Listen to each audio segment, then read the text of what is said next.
Oh, kawan-kawan semua, apa kabar? Semoga sampai dengan hari ini sehat semua. Selamat bergabung di channel Garuda Langit, channel yang membahas seputar sepak bola Timnas Indonesia. Dengan situasi seperti ini, kita kondisikan dan jangan lupa subscribe and like-nya.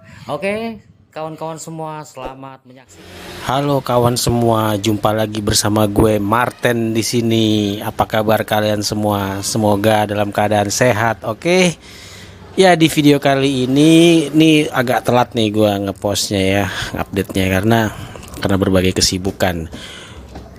Gue cuma pengen ngomongin soal timnas U23 yang mundur dari turnamen Piala AFF U23 tahun 2022 di Kamboja. Sayang sekali ya, timnas kita harus mundur dari turnamen tersebut karena timnas kita adalah juara bertahan dan yang paling ditunggu penampilannya kawan-kawan semua. Ya, seperti yang kita tahu ya, ini ada 7 pemain katanya yang positif, terus ada 4 pemain yang dikarantina karena satu kamar, terus ada 3 pemain yang cedera, jadi totalnya ada 14 ya yang nggak bisa tampil di turnamen Piala AFF. Sangat sayang sekali, tapi memang kesehatan itu adalah yang utama. Cuman sangat disayangkan sekali nih, timnas U23 ini tidak bisa berkiprah di Piala AFF, padahal mereka adalah juara bertahan dan mereka paling diunggulkan di turnamen Piala AFF U23 kali ini ya. Sangat disayangkan ya. Saya jujur aja kecewa mereka tidak bisa tampil. Cuman ya gimana lagi, namanya pandemi ya. Kita harus bisa mengikhlaskan saja apapun yang terjadi ya. Semoga mereka semua yang terpapar bisa cepat sembuh ya. Oke, tidak sedikit pula yang menyalahkan kenapa liga tetap bergulir gitu, sementara kan para pemain timnas U23 ini rata-rata juga pemain-pemain di klub-klubnya masing-masing di Liga 1 Indonesia ini ya. Mereka masih tampil di liga gitu. Kenapa liga tidak diliburkan saja? Banyak sekali yang mengatakan seperti itu atau bertanya-tanya seperti itu. Kalau menurut pendapat gue ya, ini pendapat gue aja, terserah. Mau salah dibilang salah, mau benar alhamdulillah.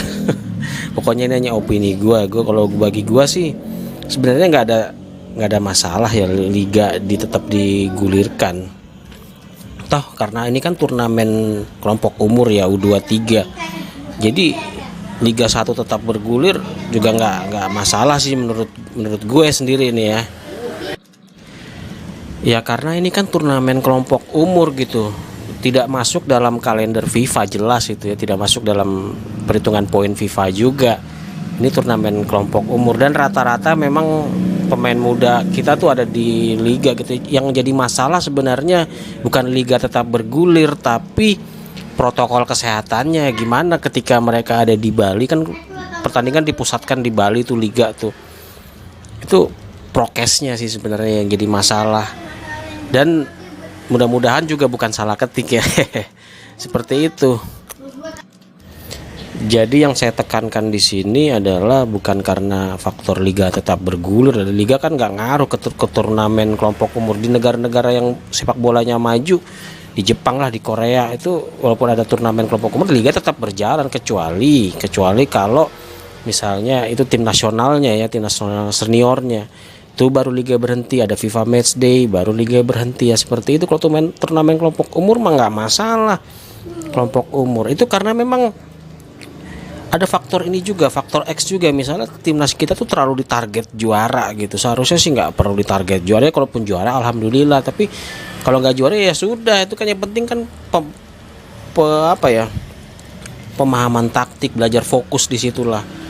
Mulai cara mereka game plan-nya lebih fokus di situ gitu. Jadi nggak perlu ditarget harus juara. Itulah faktornya, makanya hal-hal seperti itulah. Pelatih banget nih. Jadi kalau menurut gue sih masalah utamanya sih ada di prokesnya ketika Liga 1 berjalan dan para pemain muda, pemain U23 ini juga ada dalam liga tersebut.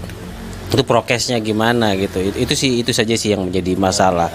Kalau sistem bubble-nya gimana ya, hal-hal seperti itulah yang harus diperhatikan.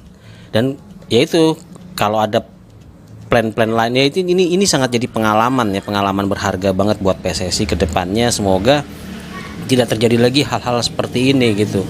Tidak terjadi hal-hal yang bisa membatalkan keikutsertaan timnas kita ya, timnas U23 ini di turnamen AFF. Ini termasuk turnamen regional yang besar loh, AFF U23 ini. Cuman sayang sekali ya. Tapi ya begitulah, karena lagi situasi pandemi ya, mau nggak mau ya. Ya jadi turnamen terdekat setelah AFF U23 ini ya SEA Games di Vietnam bulan Mei ya. Semoga pengalaman seperti ini bisa diantisipasi lah oleh PSSI. Jadi agar tidak terjadi lagi, apalagi nanti SEA Games kan nanti bulan Mei ini. Oke, mungkin itu doang pendapat dari gue ya. Di sini juga lagi rame ini sebenarnya di ruangan ini. Seperti itu ya teman-teman. Kata Sintayong KW juga panganannya grondol. Pak, gimana Pak? Kok kalah? Pelatih panganannya grontol. Ya mosok menang nang kono panganannya daging, ning Indonesia panganane grontol. Waduh. Ajur jum. Kok Sintayo. Oke. Mungkin begitu saja kawan-kawan semua. Ini kita bikin konten asik-asik aja, lebih bebas-bebas saja lah. Sampai ketemu lagi di video-video selanjutnya teman-teman semua, kawan-kawan semua. Jangan lupa subscribe dan supportnya ya. Terima kasih buat kalian yang udah menonton channel ini. Oke, sampai ketemu lagi. Sampai jumpa lagi. Assalamualaikum. Dadah.